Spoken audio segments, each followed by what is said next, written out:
Ladies and gentlemen, we are going somewhere. We 2 streams in one day. This is a record-breaking day for Base Boys. Glad to be here. We're covering the debate tonight for the Cuckservatives. I mean, the Conservatives. Sorry. What do you think they're going to be talking about more? Do you think they're going to be talking more about Ukraine or Israel tonight? Man, dude, Ukraine is so 2 years ago, so they're going to be talking about sending all that money to Israel, man. Oh, nice. Hopefully they mention America at least once in their debate. So every time they mention Israel, we take a drink. There we go. Every time they say, what's another buzzword? We could defend both. Yes. We could do both. Or swing states, crime, attack Biden. Trump. Yeah, Trump. Oh, dude. Yeah, they're gonna attack Trump. That's what they do. Yeah. The only thing they have in their arsenal is just like, hey, Trump, he didn't do a great job in this. Man, you know what's crazy is they spend so much money on this thing, and it's completely worthless. Because when we pull up the polls, Trump's at like 61%. The next person's at like 8%, which is I believe it's Ron DeSantis. And you've got Nikki Haley, Vivek Ramaswamy, then Tim Scott, and then the rest of the crew, which didn't even make it into the. Then it's Chris Christie at number 5. So only 5 of them are here. Looks like Bergen might be out of the race. You got the other person out of the race too, Asa Hutchinson. Yeah, he didn't make it to the last debate. No, yeah, he out of it. Mike Pence obviously dropped out, so I don't have to worry about him becoming president. I mean, we don't have to worry about any of these people becoming president. But yeah, it's like total waste of time. And in the same vein, we've got Donald Trump. He is going to be waiting to speak out in Florida at the same time. So this is the 3rd time now that we're looking at Donald Trump speaking with the same time as the Republican debates. So he's trying to. Well, this is his show. They're encroaching on his re-election. Like, who cares about Ron DeSantis? Who cares about Nikki Haley? Can you name one policy that Nikki Haley did? No, not at all. I can't think of any. Like, I can think of a few of like some of the things he did in the past, but this is Donald Trump's show. This is his election. America has backed him. He's our person who's going to carry us to the finish line, and all the other people are just a distraction at this point. All the other people, they are just a sideshow to Donald Trump right now, and I feel like America knows it, and that's one of the reasons why Donald Trump does his rallies during their debates, because their debates are a joke. They're not talking about how to save America. They're not talking about the real issues with America. What they're talking about is why we love Israel and Ukraine needs our backing. And I mean, if they do address the issues, it's a waste of time. Because I mean, what the polls show and what America shows, even without the polls, I mean, you go everywhere. Even you go to liberal, Democratic states, Democratic areas, you see Trump flags everywhere. Yeah. I mean, you see massive Trump convoys. You see massive support for Trump just basically anywhere you go. You talk to people that aren't even political. I mean, you see rappers supporting Donald Trump now like no other. We had there was a BLM protester or a BLM leader that actually came out and supported Donald Trump. I mean, are we in a parallel universe now? We've got former BLM supporters now supporting Donald Trump. It goes to show you that it's all about an authoritarian state, and that's what Donald Trump presents the best. He fights against it. And, I mean, Vivek Ramaswamy kind of does, but his rhetoric's a little bit too perfect coming out of left field. Granted, Donald Trump did come out of left field, but who knows? No, my question for you before we get started, it looks like the show's about to start here just any second now. Let's see. Actually, it is starting now, so we'll go ahead and go to the debate. Donald Trump is the first ex-president in more than 100 years to Oh, yeah, you got to love when they cut the audio. Popular among Republicans. Lead this country's revival, and I will win for you and your family. Actions speak louder than words. We don't have time for excuses, and it's not something that we're going to be able to have all these distractions. As a veteran, I will get the job done. Now, if you look where we are now, it's a lot different than we were in 2016. And Donald Trump's a lot different guy than he was in 2016. He owes it to you to be on this stage and explain why he should get another chance. He should explain why he didn't have Real Mexico quick, do you think Donald Trump should never go onto that stage? No, I mean, the polls speak louder than this. It's a waste of time.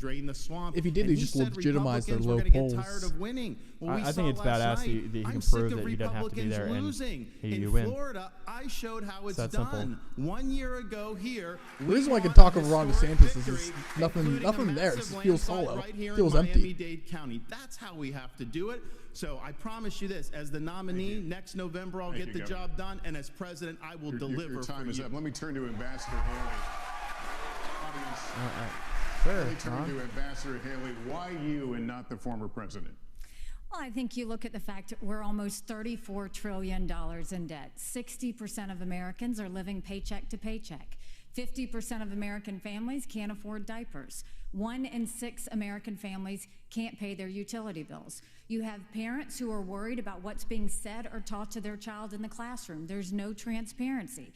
We have anti-Semitism all over our college campuses, and students feel unsafe. Do we need to take a drink for that one? Drink that one. Where terrorists can come through, and we've got wars happening all over us, and there are dangers around us. Anti-Semitism. Everybody wants to talk about President Trump. Well, I can talk about President Trump. I can tell you that I think he was the right president at the right time. I don't think he's the right president now. But my lack of I think support that for he put Israel, us $8 trillion state in debt, and our kids are never going to forgive doesn't us really for that. serve us. I think the fact that he used to be right on Ukraine and foreign issues, now he's getting weak in the knees and trying to be friendly again. I think that we've got to go back to the fact that we can't live in the past. We can't live in other headlines. We've got to start focusing on what's going to make America strong and proud. And that's what I'm focused on doing. Let's make sure we pay down our debt. I think we need an accountant in the White House. Let's make sure that we have transparency in the classroom. As a mom, I know what that means. Let's make sure we secure our borders so that our families are safe. Let's get crime down, because our families want to know that they can be safe no matter where they go. And as the wife of a combat veteran, I will tell you, a military needs to know we have our back, and we need to make sure that America is strong. Ambassador, thank you very much. You lost me at Israel. I know. Everything past that, you kind of go, okay, where was America in that one? Let me just caution the audience, let's not go down this road. We've asked you to please, keep restraining yourselves, and it would be helpful so we can hear the candidates, because these are important issues and the voters want and need to hear them. Mr. Ramaswamy, let me turn to you. Please make your case. Why should you be the nominee and not the former president? I think there's something deeper going on in the Republican Party here, and I am upset about what happened last night. We've become a party of losers at the end of the day. There's a cancer in the Republican establishment. Let's speak the truth. I mean, since Ronna McDaniel took over as chairwoman of the RNC in 2017, we have lost 2018, 2020, 2022, no red wave that never came. We got trounced last night in 2023. Pillow guy should have won that. Accountability in our party. For that matter, Ron, if you want to come on stage tonight, you want to look the GOP voters in the eye and tell them you resign, I will yield my time to you. And frankly, look, the people there cheering for losing in the Republican Party. Think about who's moderating this debate. This should be Tucker Carlson, Joe Rogan, and Elon Musk. We'd have 10 times the viewership, asking questions that GOP primary voters actually care about and bringing more people into our party. Do you think the Democrats, and we've got Kristen Welker here, do you think the Democrats would actually hire Greg Gutfeld to host a Democratic debate? They wouldn't do not it. popular. And so those people, Joe Rogan and Tucker Carlson, way more traction. I think if Tucker held a debate on, if he held a debate on X, or Joe Rogan did it on his show, 10 times the views, at least, because who's watching NBC tonight? Besides us, but we're streaming it on, what are we streaming on, Rumble? Yeah, Rumble. We're streaming on Rumble. We're not actually watching the actual show. Because this media rigged the 2016 election. They rigged the 2020 election with the Hunter Biden laptop story. Mr. Ramaswamy, and they're going to rig this election. Your time is up. Accountability. Let me turn to Governor Christie. Why you? Audience, let's not do this. Let's not do this. Let's let the candidates speak. Governor Christie, why you and not former President Trump? Okay, Lester. Lester, look, you said it at the beginning of the debate. We are dealing with extraordinarily important issues facing this country right now. We have our greatest ally in the Middle East under fire from a terrorist group that has committed to wiping them and every Jewish person in this world off the map. Where's Asa Hutchinson's dual loyalty pin? Ukraine with Vladimir Putin, a communist KGB dictator who wants to put the old band back together. He's starting in Ukraine, and he's going to move to the Baltics and Poland after that. We have inflation in this country that is choking every American family. There we go. Finally, we're talking about America. And give their children Ukraine, a better life. A little bit of Israel. And tonight, we need to decide which president is going to be the one to tackle the big issues. who's going to make this country look once again Still not just hasn't inward, really, covered the but big look issues. outward It's at the always just world. I'd say the same America issues. is the country, the indispensable nation that makes this a safer world. And in a safer world, American innovation, American hard work has always been the Why thing. don't we talk about like stable that has currencies, driven our country to greater creating a things. stable I'm gonna be currency the and a stable president dollar. who will do those big things. You know, We're no not gonna president be ever small, talks and about I'll that. say this about Donald Talk Trump. about the de-dollarization Anybody who's going to be spending the the next US year and dollar. a half of their life, Like if they want to talk focusing about on other keeping countries, themselves out of definitely bring up jail and BRICS courtrooms, and definitely cannot bring up leave all this these party actual or this threats country to as the we American sit way of playing. life, Governor, not thank you. Let me turn to a Senator Scott. invasion Senator Scott, in you've said Ukraine. former President Trump And he- can't Talk about the win. border, Make your case to Republican massive voters. crime. Well, certainly. What I would say without any question is that the truth of my life destroys the lies of the radical left. We need a president and a candidate who will actually help our base solidify and attract independent voters into the responsibility to defend itself. I would tell him to smoke those terrorists on his southern border, and then I'll tell him as President of the United States, I'll be smoking the terrorists on our southern Hell border. yeah. That's his About time someone responsibility. said This is our something responsibility. That's Yeah. how we move forward. But I want to be careful to avoid making the mistakes from the neocon establishment of the past. He could have smoked Corrupt him if politicians in both he parties 7 spent hours. He trillions, waited 7 killed hours. millions, made billions for themselves in places like Iraq and Afghanistan, fighting wars that sent thousands of our sons and daughters, people my age, to die in wars that did not advance anyone's interests, adding $7 trillion to our national debt. And Joe Biden sold off our foreign policy. Joe Biden's son, Hunter Biden, got a $5 million bribe from Ukraine. That's why we're sending $200 billion back to that same country. The fact of the matter Thank is God the someone's Republican saying Party is not that much better. You have the likes of It's gonna Nikki be interesting Haley, how who they stepped all down from her time at the all UN. reply to this. Bankrupt or in debt was her family. I Then mean, she this is becomes a really the military only reason contractor. She joins the board of If I Boeing had to vote and for anybody on otherwise, the stage, and is it'd be now a Vivek. multimillionaire. So I think that Just, that's wrong when just Republicans because do he it or does kind of Democrats do speak it. more on the That's issues the that most choice people we don't face. go, like Nikki Do Haley you and want a leader from a Chris different Christie, generation who's going to Ron put this DeSantis. country first, or do you want Dick Cheney in 3-inch heels? All right, In Mr. which case we've got two Ramaswamy. of them on stage together. Ramaswamy, thank you. That's my favorite line so Senator, far. Senator Yes. Scott, Senator, same question to you about you're the president, you're on the phone in Throwing the out Oval the Office with the Prime Minister. on you and tell him on. what. Oh, we love it. But number one, I would tell Prime Minister Netanyahu, not only do you have the responsibility and the right to wipe Hamas off of the map, we will support you. We will be there with you. We'll stand shoulder to shoulder. There will be no daylight. But I would change the station a little bit, though, and head back home to America.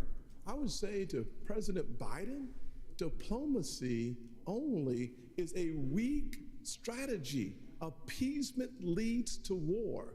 From President Obama to President Biden, Obama sent millions to Iran.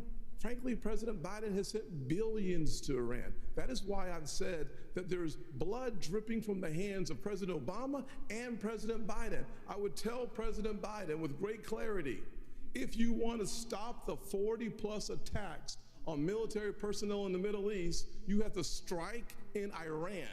If you want to make a difference, you cannot just continue to have strikes in Syria on warehouses. That's a hard line You right there. Let's go to actually war with have to Iran. Cut off the head of the snake, and the head of the snake is Iran, and not simply their proxies. In order for us to have a powerful response from America, we have to be in a position of strength. As President of the United States, my foreign policy is simple. You cannot negotiate with evil. You have to destroy it.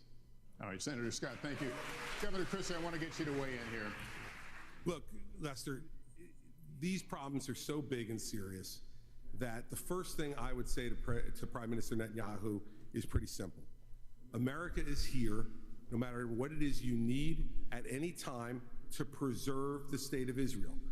Remember that Hamas's main goal is to get rid of Israel, is to get Israel absolutely off the map. Now, there are three things I think I would say to him when he asked for advice. The first I would say is that it is absolutely your obligation to protect the territorial integrity of Israel. Secondly, to make sure you protect the security and the safety of your people. Every time something happens to compromise either one of those things, it creates greater unrest in the entire region. Second, you must go in and make sure that Hamas can never do this again. The fact is that Israel and their intelligence community failed. They failed here, and they failed the people of the state of Israel. And so we need to work closely and better together to make sure, one, that they're degraded, and two, that we know everything that's going on inside Gaza Strip when it's going on, so that something like this can't happen to kill 1,400 individuals again. And the third thing is to keep your eye on the ball. Make sure that we continue to isolate Iran, work with the reasonable nations in the Middle East, the other Arab nations who want to partner with you, and make sure that we continue to isolate Iran so that their only friends in the world are the part of the evil foursome: China, Russia, Iran, and North Korea. Governor Christie, thank you very much. And we're going to continue in this vein right now with a question from Matthew Brooks, the CEO of the Republican Jewish Coalition, a partner of the Republican National Committee in this debate.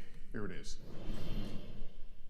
Given attacks by Iranian-backed proxy groups on U.S. military bases in Syria and Iraq, attacks that have wounded approximately 24 of our U.S. servicemen, do you support the use of military force by the United States against Iran? Governor Haley, would you please answer that? Yes, I'd first like to say they're 5-inch heels, and I don't wear them unless you can run in them. I don't think she can beat that one sentence. Dictating heels. No. I wear heels. They're not for a fashion statement. They're for ammunition. What we need to be doing for Iraq and Syria is, first of all, the idea that our men and women could be targeted, and that we've allowed almost 100 hits to happen under Biden's watch is unthinkable.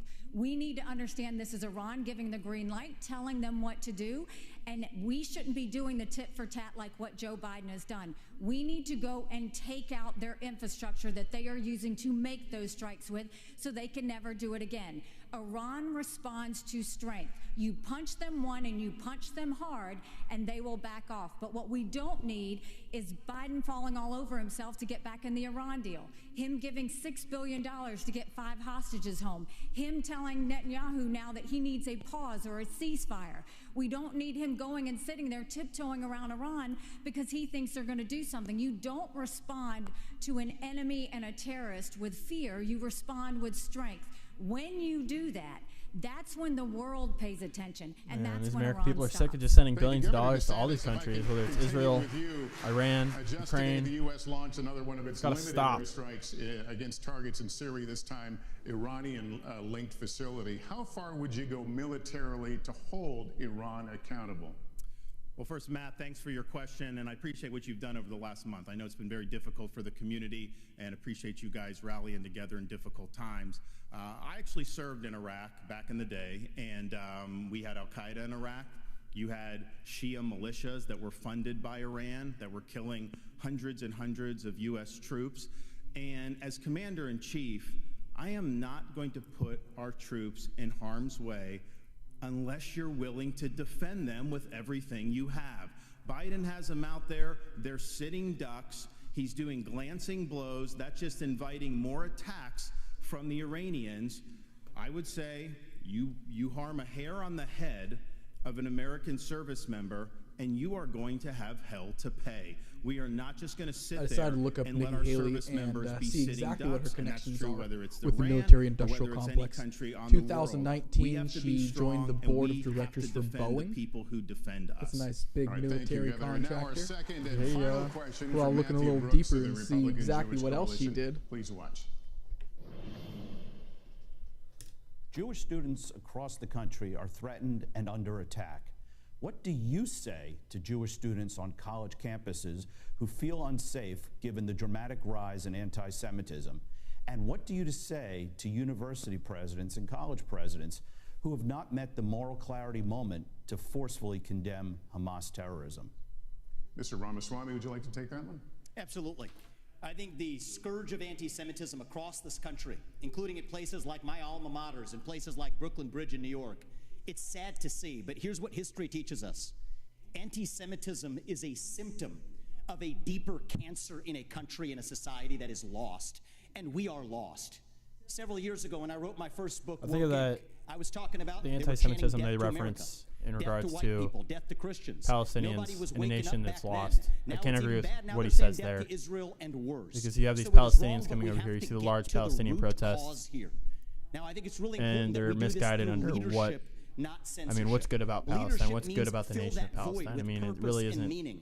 Dilute this much. wokeism They don't really and have anti-Semitism a valuable to doctrine irrelevance. such in These the United kids, they States. have So no idea what the heck they're even I talking about. get they label that siding with Hamas anti-Semitism, over but it's just Israel. They're it's fools. uneducated. It's not But I also want to anti-Semitism. caution here: if we go the direction of Ron DeSantis or Nikki Haley, with whom I respectfully another thing. disagree, They're on born to this issue, hate those people. pro-censorship, It's telling indoctrination. student groups to disband. Mark my But words. as you were saying, soon they will say Nikki if you question Haley, a vaccine and its her side effects, you're a husband, bioterrorist. he Soon they will reports a say stake that in if you show Allied up at a school Defense, board meeting, you're a domestic terrorist. another military Soon if they contractor. say that J6 So prisoners should be I'm gonna released, look a little you're an deeper because I see another insurrectionist news story terrorist. about So how that's where Nikki this Haley's road ends. sudden We wealth don't is rooted quash in the this military with industrial censorship complex. because Let me that click on that creates one a to see worse exactly how underbelly. deep this We quell rabbit through hole leadership goes. by of- calling it out. These of university administrators have advocating for war. and we need leadership at the top in the United States of America that restores our founding values and that has no place for this kind of anti-Semitic hate. That's where I stand while respecting our Constitution. Your time is out. Senator Scott, let me get you to weigh in on what you just So heard. former UN ambassador went from virtually Let me no just say savings to in every 2017 single to a small university president fortune in in America, part from defense federal contractors funding and war is a advocacy privilege, ties. not a right. Number one. It's good to two, know who actually funds these people, where their Every actual money student comes from. Who've come to our Nikki country Haley, military on a industrial visa complex. to a college Well, we could probably do a campus, deep dive your into him and visa see where his is money a comes from. privilege, not a right. Number three, any campus that allows for anti-Semitism and hate, to allow students to encourage terrorism, mass murder, and genocide, you should lose your federal funding today, period. To all the students on visas who are encouraging Jewish genocide, I would deport you from those campuses. We have to stand strong with our Jewish. Is just as awful Because as the Holy War racism. is coming over And here. we've You see gotta the make massive sure they're Palestinian protected. And protests. for I think a lot of it's everybody just that's protesting on these they're just college misguided. campuses They may not in favor of they're not Hamas, anti-Semitic, let me remind but they're you just something. based Hamas in said death to Israel and death to America. lack They of hate education, and would lack of kill you understanding, too. And if the you ask idea me. that they're talking about Yeah. genocide Because for they're the taught to Jewish hate people, that's Jews, not and the it's the same values thing with of Jews. They're America. taught to That's hate not us. Palestinian We're better than Israelites. that. We Or don't need to they're taught to hate celebrate terrorists. Palestinians We as don't well. need to celebrate Like, genocide. We it don't goes need both to ways. I think it's just a lot of violence miseducation towards anybody. We from the need to go Palestinian back presence. and soul search in our country and remember what we are about. And we are about taking care of people, not going and making them live in fear because some other terrorist activity says they want to destroy them. Ambassador, thank you. Kristen. So I want to ask you, do you think there's such thing as a righteous war? Like, because you hear this from conservatives and, you know, you hear this talking point that there are wars that should be righteous, like, that are justified. Fighting the Nazis, you know, like that type of stuff. Where they're like, it was a good war. No, I don't think there's ever such thing as a righteous war. And Americans would be forced to there might be, like, I think people can, there is equivalencies for things that are better, but every single person's out for their own best interest, right? Israel is pushing their best interest. Hamas wants Israel to not exist anymore because they believe that Israel stole their land, which, for all intents and purposes, they did take Palestine. And so every single person in that conflict is fighting for what is best for them. If Hamas gets rid of Israel, that means that they then get their country back. It's as simple as that. Everyone is advocating for their own thing. Even if we go back to the Vietnam War, some people want their own interests, other people want their own interests. It was communist countries versus non-communist countries all pushing for influence. That's not a righteous war. Everyone has their own interests. Everyone has their own money at play. So, is there righteousness in that? No. It's all people going for what's best for them. And what's best for us right now is probably not to go to war, but we're gonna say that our interests are right and righteous. Specifically on providing Israel with the $14 billion that they need, so that we show the world that we are 100% undeniably standing shoulder to shoulder with Israel. And then as we turn away from that direct support for Israel, we should go to our southern border and close our southern border with the resources necessary. Close it. I believe that we have sleeper terrorist cells in America. Thousands of people have come from Yemen, Iran, Syria, and Iraq. if we are going to deal with the national security emergency at our border. Got the viewers telling me what to do. I'm like, nope, not doing it. Thank you. But just What are the to be viewers saying? very clear, if you Oh, were you guys should president, stop if you were talking. in Let the us listen. You Oval want to Office listen to today, this? would you sign Like, off we're just here on to more talk shit on these military Cuckservatives funding that for don't Ukraine, or would represent you America. discontinue it? Bottom line is we have to first have the level of accountability that allows the American people to understand where the resources have gone.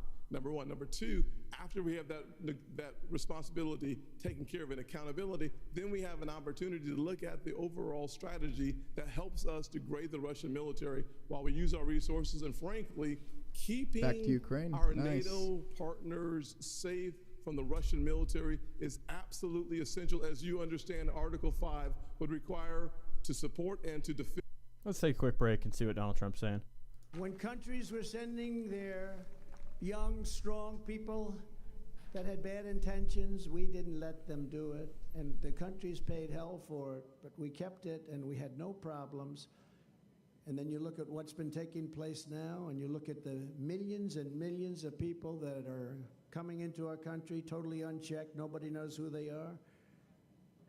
But under the crooked Joe Biden, we were weak and soft and in danger like never before, and that continues. And you know, we have an election that's coming up very quickly, but 1 year is a long time. The destruction that they've done to our country, 1 year seems like it's quick, but it's not. It's a long time for them to continue, because we're close to having no country at all, and we're also close to being in World War III, a war that you've never even conceived or thought about, but we're very close. You know, they have a hat.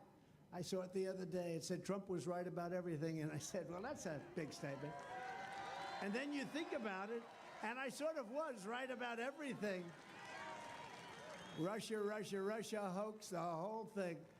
Our country has never seen the likes of what you witnessed in America last weekend with the menacing mobs of Hamas supporters chanting their jihad slogans in the streets of our cities. In Washington, D.C., pro-jihadist demonstrators. So the clown faces in the chat, are those like pro-Israel? Or are you like against Israel? Like, we want to know. We just Or is it for us? we want to know. Yeah, are you just like laughing at us and what we say? I mean, we just want to know. And Novak's 54389. Yes, Trump indeed did win. We all know that. Of Ben Franklin and other great heroes of our country, and they shouted, Allah Akbar, while calling the barbaric Hamas terrorists martyrs. They were saying martyrs.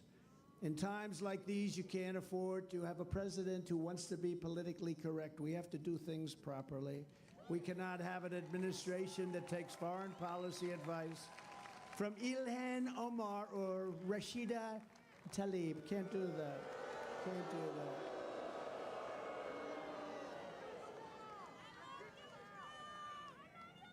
AOC +3, right? AOC +3. I think one of the benefits of having Trump, like, I don't mind Trump talking about Israel, like, talking about it, because I know everything that he says comes from an America First perspective.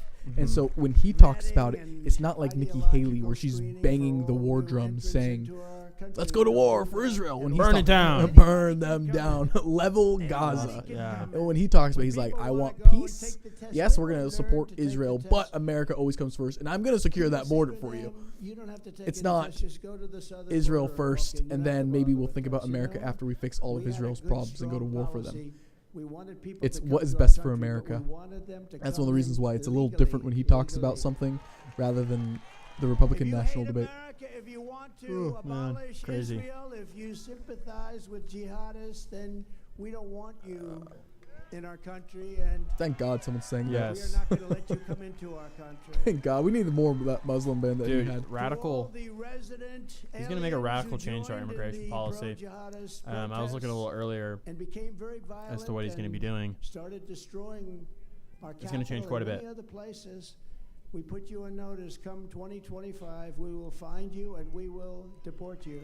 So he wants to build more miles of the wall and impose dramatic limits on asylum, including reviving the program his administration used to require migrants to await for their asylum hearings in Mexico. Want to knock down all of our statues to our great heroes, in many ending the cases, birthright for citizenship. So you can't come over here legally, have kids, and they get birthright citizenship.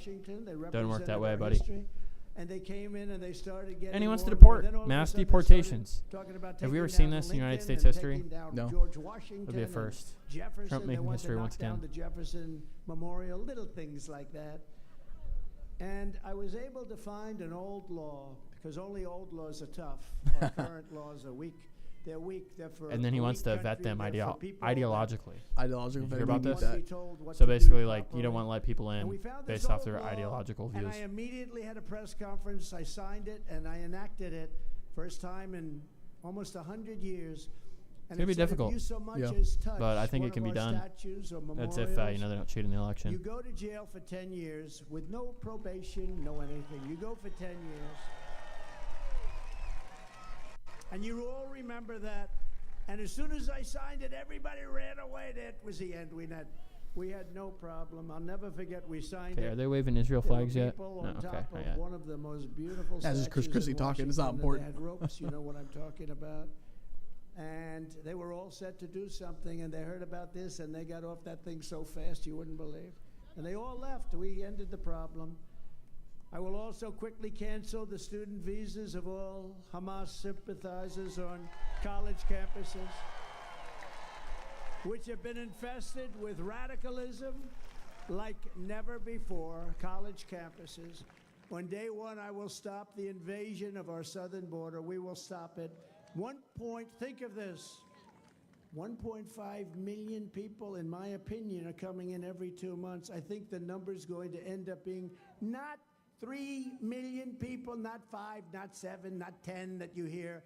The real number, talking about gotaways. You know what the gotaways are? Many, many times the ones they catch. I think the number's going to be more than 15 million people, which is larger than New York State. Thank you.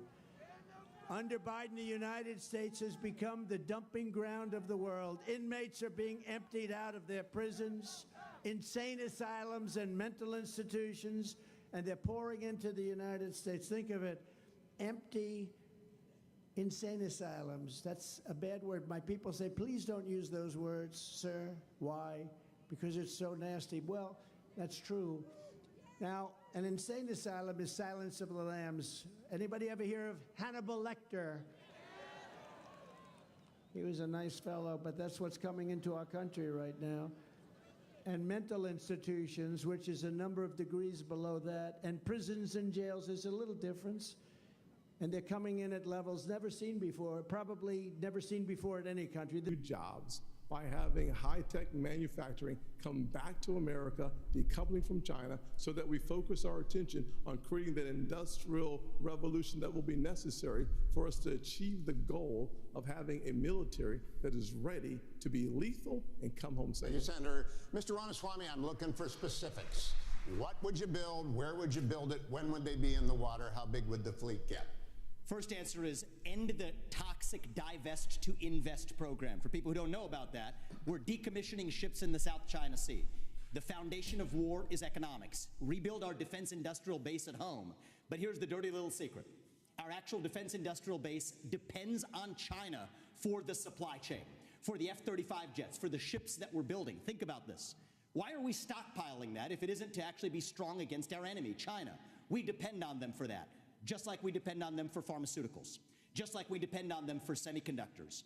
So here's why we can't get tough with China. It's because we depend on them for our modern way of life, and we have to declare economic independence from our enemy. That's the Declaration of Independence that Thomas Jefferson, at the age of 33, would have signed. And today, if he were alive, that's the Declaration of Independence that I will sign as the next president.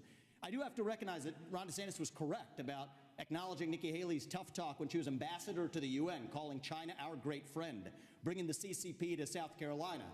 What he left out, though, Ron, and be honest about it, there was a lobbying-based exemption in that bill that allowed Chinese nationals to buy land within a 20-mile radius of a military base lobbied for by one of your donors. So I think we have to call a spade a spade.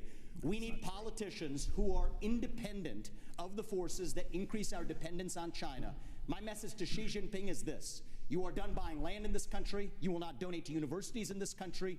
U.S. businesses won't expand into the Chinese market until you play by the same set of rules. Ramaswamy, you're kicked out of the WTO, and you actually have to have accountability for the COVID-19 pandemic financially, which unleashed hell on the world.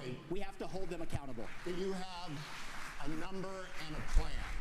I think that we need to increase our naval capacity by at least 20% over the course of the next several years and be able to meet our AUKUS agreement standards. Right now, we are at risk of not even being able to meet our AUKUS standards with Australia and the UK. So what we need to do is have a plan that reverses the trajectory of the divest to invest program I'd like to by respond. 20% over the next 3 years. Governor Christie? You know, my first observation, Hugh, is that nobody answers your question. And my second observation is these three in the middle think they're the enemy. I know China is the enemy, and that's what we should be focused on. So let's be really clear. The nuclear submarines in this United States Navy is the greatest deterrent to Chinese aggression, and that is the first place I would go to increase American naval power. Our nuclear submarines are able to move stealthily, quietly, and effectively, and if we are going to deter China from invading Taiwan, the only way we're going to do it is to make sure that they don't know whether how many nuclear submarines from the United States of America are in the South China Sea and in that area and ready to strike on them if they decide to move on Taiwan. Someone just messaged me who got in this debate. Priority need to go if I was a betting man, Lester Holt. I got Chris Christie. Yeah, dude. He's just handsome. All that charisma. Look at him. That Fupa can run this country. Another man hiding in his belly. That's just where his vice president's at. The other thing we could do to deter China. Sorry, Christie. The only thing you should be running for is a treadmill. For Russia in Ukraine right now will not be effective. That we send Putin home with his tail between his legs and make them understand that the same fate waits for them. You talked about fat shaming earlier this morning. So we did. With a more aggressive it's a Christian thing to do. We'll be able to make do some setups, you fat, lazy We're going to take a bum. brief pause now, and we'll be back to the Republican presidential primary debate. Please stay tuned. Okay. And with that, yeah. Thoughts? I got a couple. What do you got? waste of time. You know, it's such fixed talking points. I don't really have faith in any of these individuals. Like the person that just asked me, who's your pick? It's Donald Trump. So we are 51 minutes in. Have we talked about America? Briefly touched on it. Briefly, everyone says we're gonna go secure Israel's border than ours. No. Vivek Ramaswamy did talk about, clearing our border and fixing that issue, which is good. But does Israel have the right to defend itself? That's the dying question. Does Israel have the right to defend itself? I think it does. In the same way the Palestinians have the right to defend themselves. And that's my whole point with saying it's not my country, not my We just want to problem. stop sending money to them. Yeah, I don't necessarily care all that much what Israel does. I just don't want to fund it. I don't care what Hamas is up to. It doesn't affect America right now. They will chant, but they're going after America next. Well, it's a hard take because as Christians, as people that want to be the best Christians possible, we're not the biggest supporters of Israel because we see it more as a political state than a true holy land that's supposed to be. And I mean, you can look into it further yourself, but as Base Boys, that's what we believe. We just believe that we should be America first and be putting our tax dollars, our collective funds, into things that better the people of the United States first. If we can successfully execute those things, then we can start talking about maybe helping other nations. But it's not black and white. It's not like everyone thinks they seem to have the best solution. Like they think it's the best solution possible to move us forward. But is it really? Yeah. Right now, America's in the crisis of complete collapse. And the only thing that we're talking about is other countries and how we're going to secure them and how we're going to defend their borders and make sure that they're stronger than ever. And I don't care if a different country's stronger than ever. I don't care about Ukraine's border. I don't care about Taiwan's border. I care about America's border. I don't care about Israel's economic system. I don't care about Ukraine. I don't care about Taiwan's economic system. I care about America's. If you ask me about what is the real biggest threat right now is BRICS. The real biggest threat right now is us not being the world reserve currency anymore. Yeah, like, seriously. If we fail there, de-dollarization, inflation will go to 50, 60, 70, 80%. Because all that money comes back to America. All our money becomes worthless when people are no longer buying with the U.S. dollar. Mm-hmm. And none of them ever mention that. None of them ever mention the NGOs pulling the strings, abolishing the Federal Reserve, ending the bureaucracy. It's all of just the surface level issues that you can see from the surface. It's just much things that don't go deeper. So interesting. Yeah, it is. That's why Donald Trump, he's the man of the hour. You know, this debate just proves that he's the one with the answers. I do think it's tactically very, very wise of him to have his own rallies during these debates, because I did not hear any answers that I'm interested in hearing. I did not hear anything about America. Donald Trump starts speaking about America first, and so that's one of the reasons why I really like what we're doing right now. We're juxtaposing the differences between Donald Trump and every average neocon that exists. It's basically Donald Trump versus the establishment again. And we're watching Donald Trump basically take them on in his rally, and you can easily see the difference between what America First agenda looks like and what the agenda of the people who are sponsored by Boeing, Lockheed Martin, and Halliburton. It's pretty obvious to see.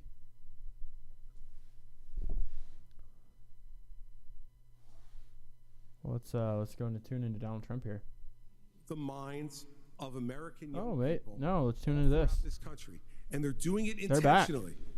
And when you saw what happened in the last few weeks with all of this anti-Semitic, horrible stuff that their algorithms were pushing out at a gargantuan rate, this is China trying to further divide the United States of America. And this is one of the big failings among many of the Trump administration.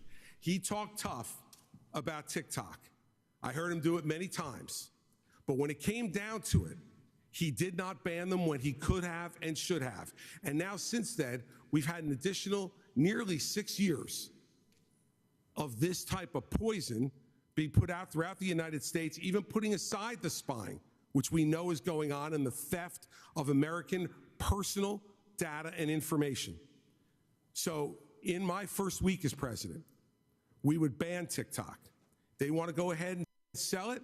Let them go ahead and sell it. But I'll tell you another reason we would do it. Facebook's not in China. X is not in China. They're not permitting a free flow of information to the Chinese people from our social media companies, yet we just open the door and let them do what they're doing. TikTok should be banned because they are poisoning American minds, and I would do it week one. Thank you, Governor. I want to go to Governor DeSantis.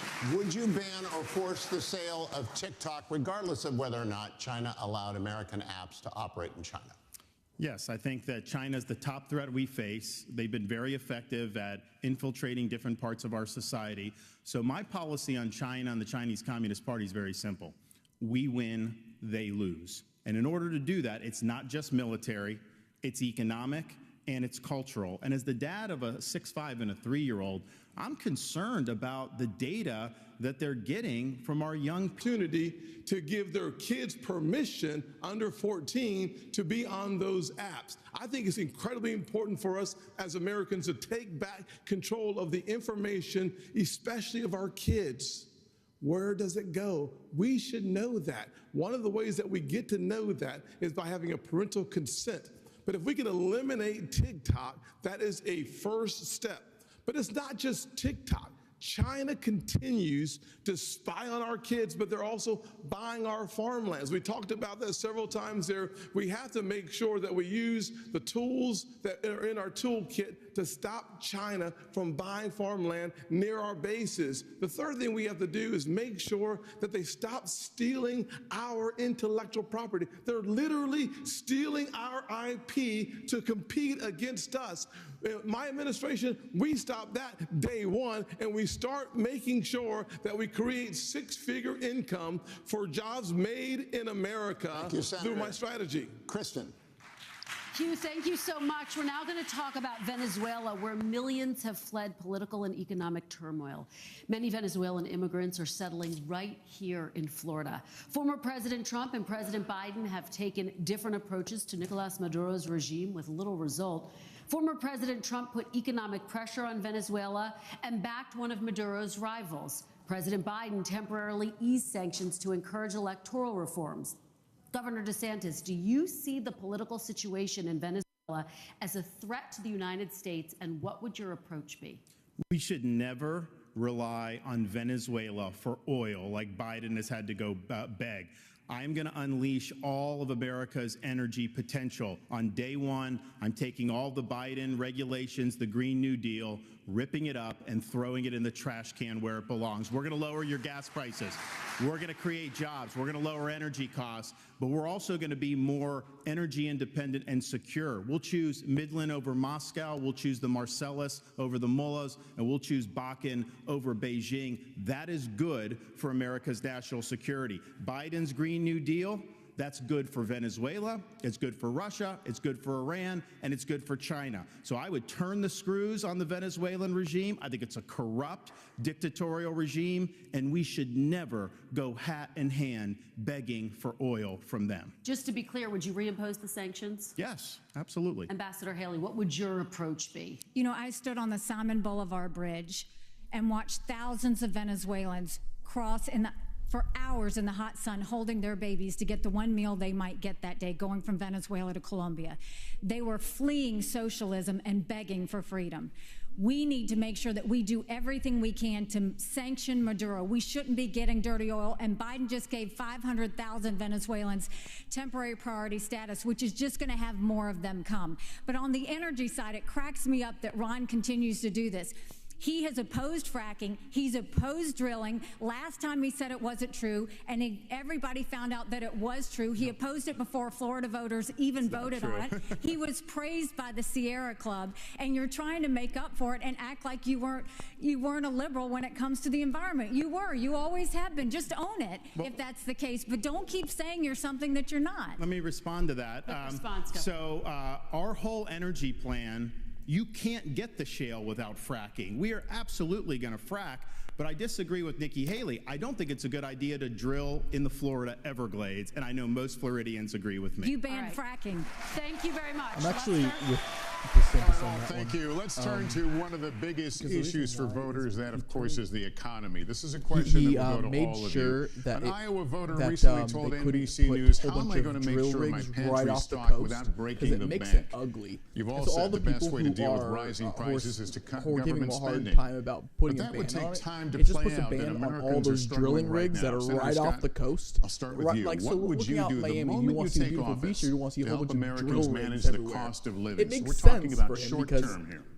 My mother was who a single wants to see a mother whole who bunch of raised drill me rigs and my when brother you buy in a couple very million, like a challenging $10 million, economic $20 million situation. house? The You don't first want to thing look I out can tell onto you your is that when your beachfront view and gas see like prices 10 are drill rigs. 40% I'm with them on higher that one. right now Yeah, than they were just 100%. a little over 2 very years logical. ago. That's not a problem for my Serve mom. That the was a beauty. crisis. That attack is a The first thing I would do as completely, President of the like a United States misnomer. is I would sign the XL Keystone Pipeline and start seeing resources flow. Second thing I would do is make sure that there's certainty and predictability so that those folks who have the leases in our country would have the certainty and predictability to go ahead and become Here's the thing. independent. These politicians, they say great should things. focus They say not things that just align on with our being views and energy maybe say things that we independent. agree should with focus and on would be being maybe a energy good policy. dominant. America is the But it's all home talk, to you know, more walk the walk. energy But can you resources than any talk, or other you can talk the talk, country can you walk the on walk? planet. You know, We can like reduce the once you get in the price of office, energy, we can reduce are the you just going to price sit back of and food and retreat the price of electricity and, if we focus you know, on my just hope that build all your here, lobbying dollars will don't get you borrow in? from China Surrender plan America that is to embedded. The foreign Made in America entities, strategy to creates 10 corporate million conglomerates. new jobs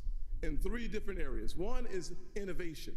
Second is the high-tech manufacturing. And the third is the energy economy. We have an opportunity as Americans to actually export the surplus energy that we create in our nation and disconnect from China and from murderous dictators and tyrants around the world. Your time is up, but let me just follow up. The idea of pumping gas, of turning on pipelines, that doesn't make gas cheaper that day. Tyrants. I'm talking about you become Never seen a president. mainstream person say what can you tyrants. do specifically to help people feel better about their situation or be better with their situation? Well, actually, it does, to be honest with you. The way that the economy works is it works on the ability to anticipate excess supply versus the demand. When that happens, confidence drives our prices down because we know there's going to be a greater surplus. When you allow for those who have leases to actually start a really good answer drilling, right there. to start I think he using those took him. leases for more energy he excavation, has a great answer on that. you put our economy in the strongest position, and as a result of that, prices start going down. That is the kind of economy that, as President of the United States, I would lead this nation to making sure that we first use the resources in our own country and not going outside of our country in order to achieve our objective. You know, Proverbs 22:7 reminds us that the borrower is slave to the lender. We have become an indentured servant too often to countries like China. By having an energy economy, we start allowing this nation to once again return. Senator, as a thank you. city Let me on the hill. ask the same question to Governor DeSantis. Can you give us some, you ticked off a number of things a moment ago, but some specific examples of ways that would put people on a better economic footing right away? So I started off working minimum wage jobs. I did $6 an hour as an electrician's assistant. I worked all kinds of things. We're all to be talking able to about get gas through school. And I prices, did that but the thing is, because you I know who did believed it? in America, if Got you work us hard down and to get the most $2 out of your gallon God-given gas. ability, you can get Trump. ahead. And what's happening now, We're all talking about what they would do, but why don't we get the guy who actually already did it? I've met people in Iowa, New Hampshire, and all across the country who've talked about all the burdens that they're facing with the rising prices. And I've heard from multiple people the same story. When they go grocery shopping, what they now do is they figure out what they have to take out of the cart once it's ringing up, because it rings up so much faster and so much higher at the cash register that they can't afford the full cart of groceries anymore. We have to restore the American dream in this country. What can you do on day one? Here's what I'm going to do. I'm going to take all the executive orders, the regulations, everything involving Bidenomics. I'm going to rip it up, and I'm going to throw it in the trash can on day one where it belongs. That is going to give Remember the you could economy attain the breathing American room, dream from and one I'm also job, going to one rein in income. the Federal Reserve. They have helped create one income for the entire with their household. reckless Nowadays, policies, you gotta Before start my a- time. we have faced Nowadays, you have to since start a the business, work COVID-19 14, pandemic. They 15 botched hours, it, Congress botched it. Both parties are to blame. or be in a Fed very should focus high on stable trade, prices. like a They are doctor or a not lawyer. an economic central planner for the American people. Because Governor, just thank you. employee Mr. jobs don't Ramaswamy, weigh in on pay what this. they used to. It doesn't mean Ways anything that you anymore. can improve people's financial condition in the short term. Right, and as a CEO, the economic question is core to my vision and policy prescription for this country. Increase the supply of everything. It's the law of supplies and demand. Increase the supply of energy. That brings down the cost of energy, grows the economy. Drill, frack, burn coal, embrace Produce. nuclear. Increase the supply of labor in this country.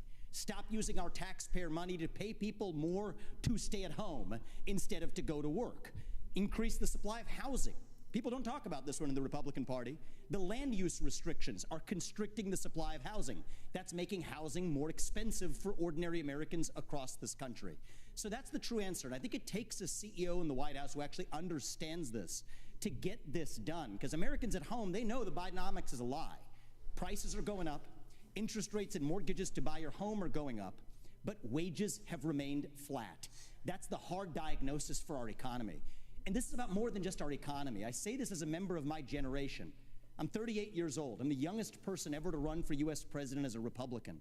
The reason my generation has lost our sense of national pride, in part, is because people in my generation feel like the American dream isn't available to them. And part of the reason why is we've burdened them with 4-year college degrees that did not serve their head start on the American dream. People will be more proud of a country if we're all making more money in that country.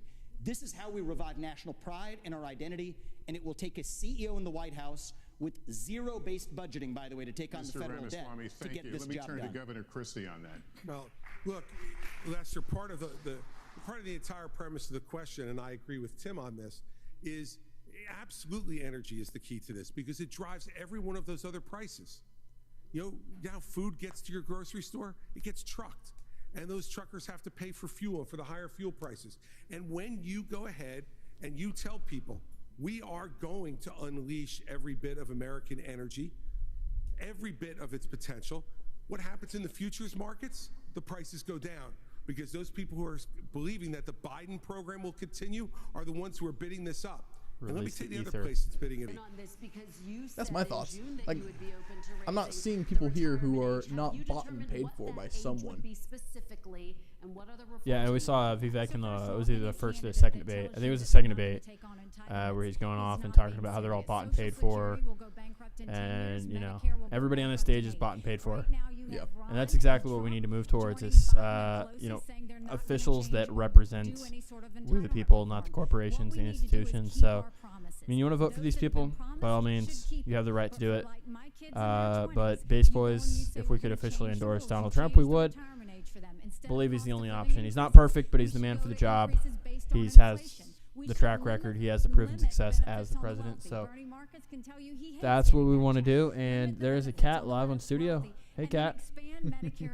But yeah, so with that being said, man, we thanks for tuning in. Thanks for being us as a platform, and hopefully the RNC is not going to get pissed that we stream their debate on here.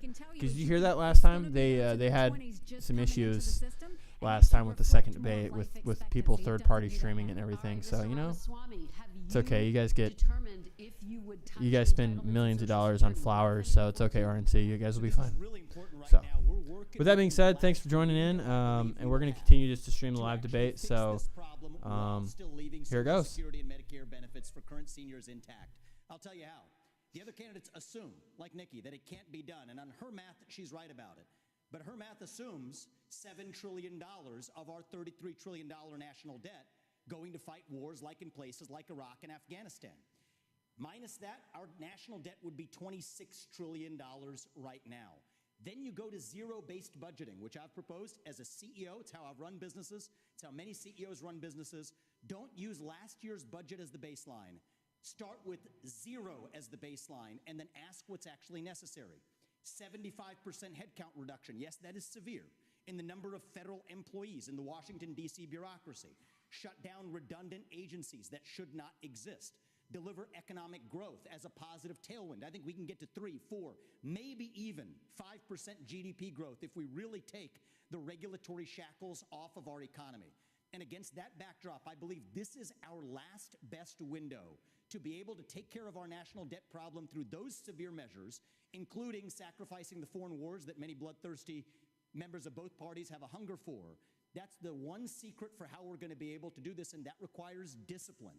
So we can't have the first conversation we were having, sending foreign aid willy-nilly to countries whose national debt per capita is less than ours. Thank you, but if we do this Ramaswamy. correctly, I think this is our last window, and it'll take a CEO from the next generation to do it. Thank you very much. Senator Scott, weigh in here. What are you looking at to keep Social Security sustainable?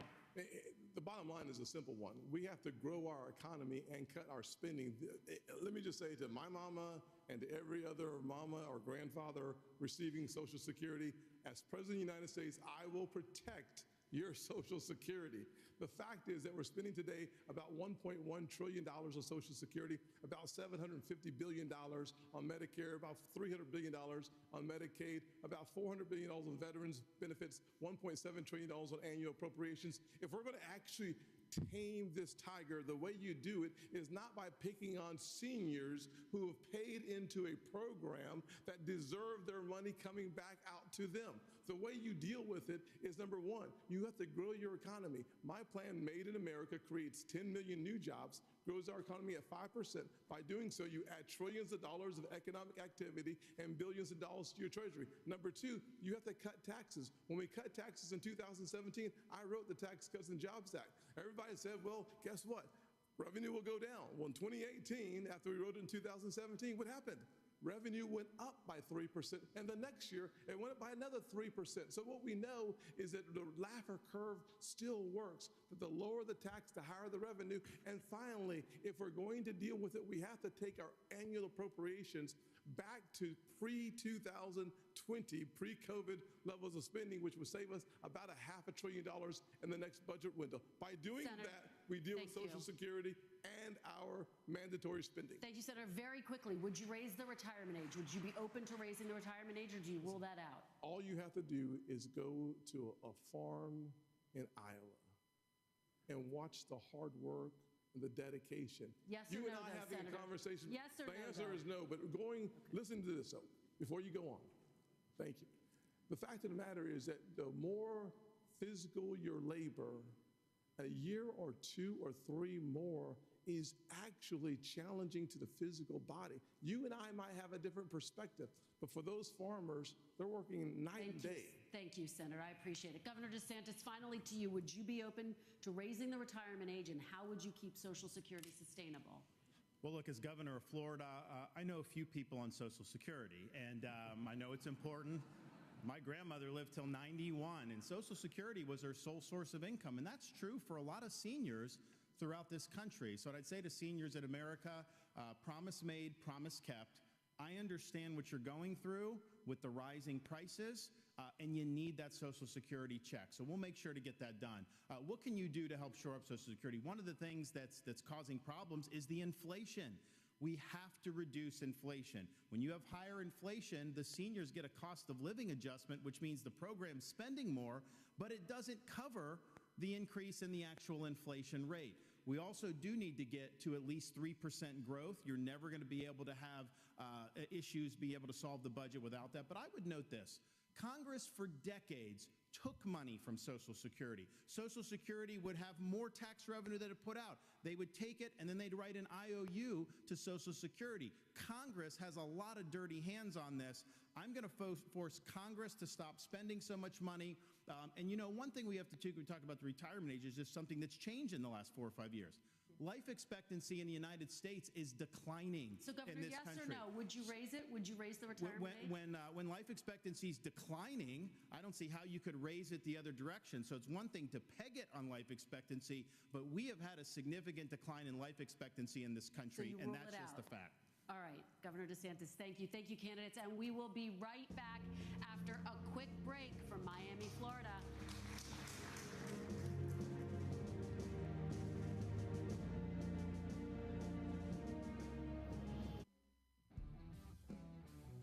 Who do you think will win the debate? Text your answer to 80810.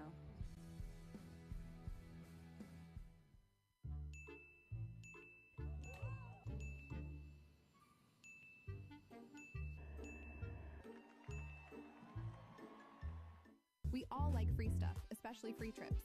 Text tickets to 80810 to enter to win 2 free tickets to a future debate. Plus, we'll throw in free airfare and hotel. Did you know the government can essentially rob you in plain sight? Former Fed Chair Alan Greenspan warned, deficit spending is simply a scheme for the confiscation of wealth. But he added, gold stands in the way of this insidious process. Birch Gold Group has helped thousands of Americans diversify their IRA or 401k into gold. To get a free info kit from Birch Gold, text now to 989898. Again, text now to 989898 right now. Do you owe over $10,000 in back taxes? Kevin Sorbo here with an important message. The Biden administration has proposed an $80 billion plan to boost IRS collections. This means they could garnish your wages, levy your bank account, and even seize your property. Tax Network USA, a trusted tax firm, can help protect your income and assets today while quickly settling your tax debt. But you have to act now while you still have options. Call Tax Network USA today. At Consumer Cellular, we offer I amazing will always 5G protect coverage, Social backed up by Security and incredible customer Medicare. He service. did not protect it. He wanted to do bad things to it for our great senior citizens. And when I get back into the Oval Office, I will totally obliterate the deep state. We started with Comey. We got rid of him. And we got rid of a lot of bad people. We will root out the corruption, bribery, and influence selling in our nation's capital, and we will start by exposing every last crime committed by crooked Joe Biden. Because now that he indicted me, we're allowed to look at him. But he did real bad things. We will restore law and order to our communities.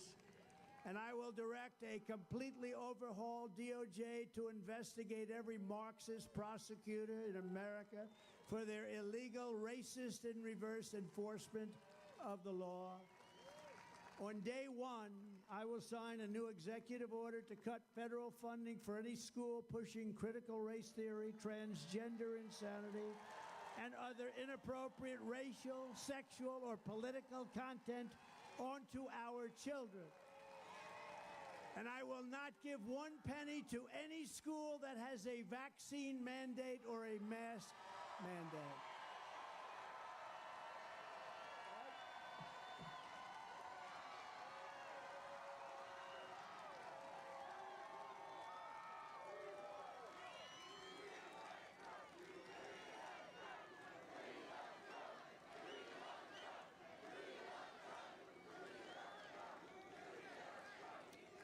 No, we're going to make America great again. It's not going to take very long. Not going to take very long.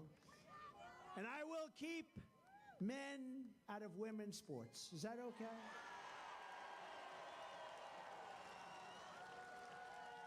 I will fully uphold the Second Amendment.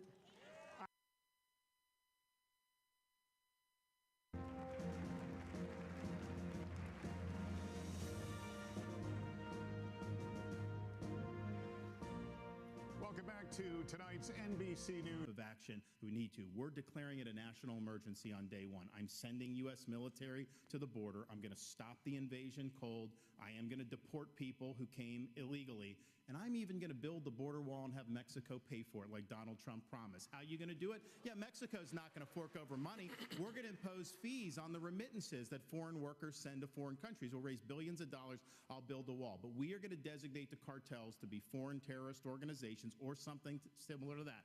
And we're going to authorize the use of deadly force. We're going to have maritime operations to interdict precursor chemicals going into Mexico. But I'll tell you this, if someone in the drug cartels is sneaking fentanyl across the border when I'm president, that's going to be the last thing they do. We're going to shoot them stone cold dead. Ambassador Haley, if the United States uses special forces in Mexico without prior notice to the Mexican allies to our south, what would your colleagues at the United Nations think about that? I don't care what my colleagues at the United Nations think. What I'll tell you is, first of all, you have to go to the source. We have lost more Americans in the Vietnam, Afghanistan, and Iraq wars combined. We lost 75,000 Americans last year.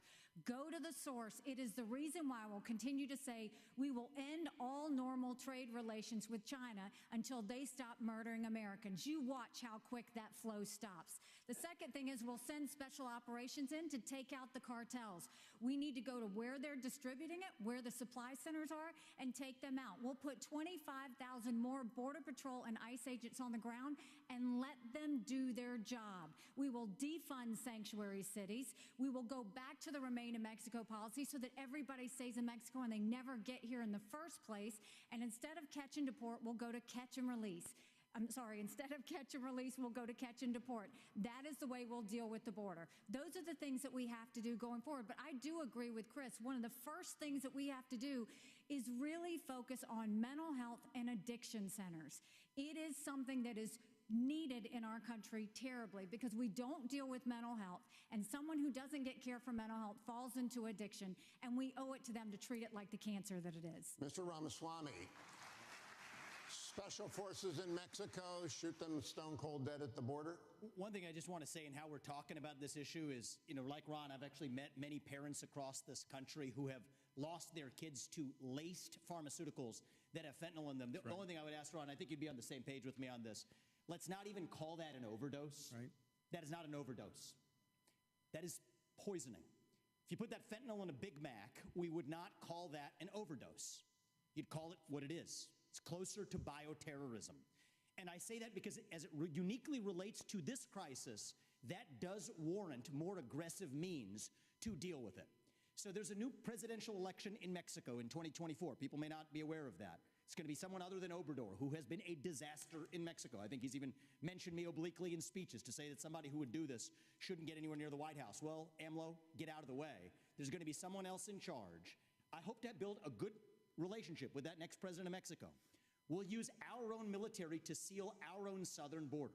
What we need to do is stop using our military to protect somebody else's border halfway around the world when we're short right here at home.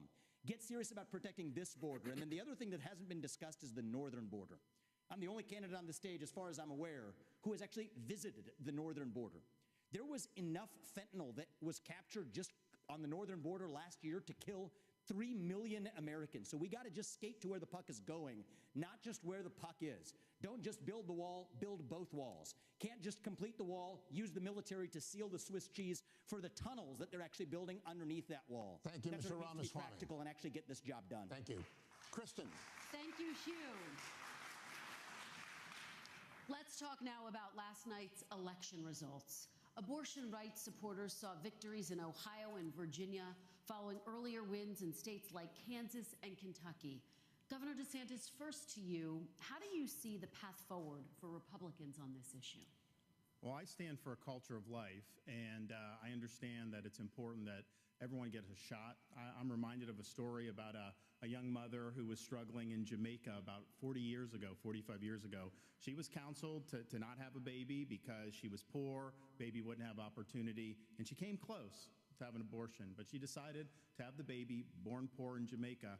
And the reason I know that story is because that baby girl ended up emigrating to the state of Florida, becoming a lawyer and a judge, and I appointed her to the Florida Supreme Court in August of 2022. We're better off when everybody counts. We're better off when we can promote a culture of life. At the same time, I understand that some of these states are doing it a little bit different. Texas is not going to do it the same as New Hampshire. Iowa's not necessarily going to do it the same as Virginia. So you got to work from the bottom up. You got to do a better job on these referenda. I think of all the stuff that's happened to the pro-life cause, they have been caught flat-footed on these referenda, and they have been losing the referenda. A lot of the people who are voting for the referenda are Republicans who would vote for a Republican candidate. So you got to understand how to do that. But let's just be clear. The Democrats have taken a position they will not identify the point at which there should be any protection all the way up until birth. That is wrong, and we cannot stand for that. All right, Governor DeSantis, thank you. Ambassador Haley, let me have you weigh in. Former President Trump has consistently blamed the abortion issue and how Republican candidates have talked about it for their electoral losses. How do you see the path forward? You know, I've said it before. I think you have to be honest with the American people. This is a personal issue for every woman and every man. I am unapologetically pro-life, not because the Republican Party tells me to be, but because my husband Michael was adopted and I had trouble having both of my children. So I'm surrounded by blessings. Having said that, when you look post-Roe, a wrong was made right. They took it out of the hands of unelected justices and they put it in the hands of the people. And now we're seeing states vote. And what I'll tell you is, as much as I'm pro-life, I don't judge anyone for being pro-choice, and I don't want them to judge me for being pro-life. So when we're looking at this, there are some states that are going more on the pro-life side. I welcome that. There's some states that are going more on the pro-choice side. I wish that wasn't the case, but the people decided. But when it comes to the federal law, which is what's being debated here, be honest, it's going to take 60 Senate votes, a majority of the House, and a president to sign it. So no, we haven't had 60 Senate votes in over 100 years. We might have 45 pro-life senators. So no Republican president can ban abortions any more than a Democrat president can ban these state laws. So let's find consensus. Let's agree on how we can ban late-term abortions. Let's make sure we encourage adoptions and good quality adoptions. Let's make sure we make contraception accessible. Let's make sure that none of these state laws put a woman in jail or give her the death penalty for getting an abortion. Let's focus on how to save as many babies as we can and support as many moms as we can. And stop the judgment. Ambassador. We don't need to divide America over this issue anymore. Thank you, Ambassador. Senator Scott.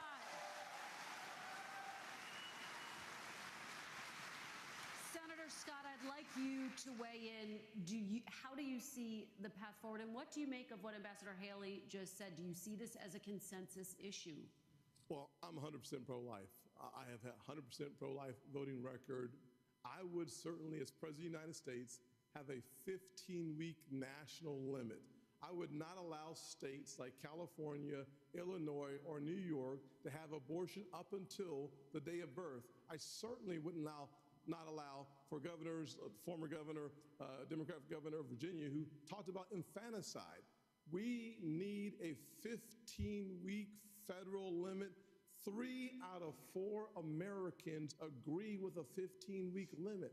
47 out of 50 countries in Europe agree with a 15-week limit. I would challenge both Nikki and Ron to join me at a 15-week limit. It is in our nation's best interest, and frankly, I think it's unethical and immoral to allow for abortions up until the day of birth. We have an opportunity in this nation to stop that reckless behavior from states like California, New York, and Illinois. I'd go a step further. In my parents' plan, we start by talking about funding, block granting resources to crisis pregnancy centers. We should support adoption.